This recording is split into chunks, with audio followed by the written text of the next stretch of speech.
તો કેમ છો family? I am really sorry, 2-3 દિવસથી ગાયબ હતો કારણ કે થોડો કામમાં એવો બિઝી થઈ ગયો હતો કે વ્લોગ શૂટ નથી કર્યો અને એડિટ બી નથી કર્યો અને નથી મૂક્યો બી.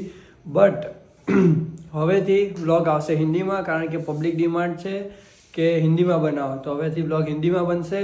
અને 2-3 દિવસથી વ્લોગ નથી મૂક્યા કારણ કે બહાર હતો અને આજનો બી વ્લોગ ના બનાવ્યો કારણ કે આજે હતી બીજ અને હતો અખતમાય પાઠ, તો અમે લોકો આખો દિવસ ત્યાં જ હતા.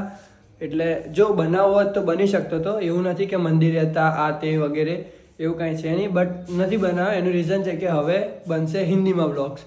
તો કાલથી ડેલી વ્લોગ ચાલુ ફરીથી. એટલે જે બી પબ્લિક હર્ટ થઈ હોય કે જે બી હોય, ખોટું લાગ્યું હોય કે કાંઈ બી, તો દિલથી સોરી. કાલથી વ્લોગ બનવાનું ફરીથી ચાલુ થશે, બટ હિન્દીમાં થશે. તો મળીએ કાલથી રેગ્યુલર વ્લોગમાં. જય માતાજી, જય શ્રી કૃષ્ણ, બાય બાય.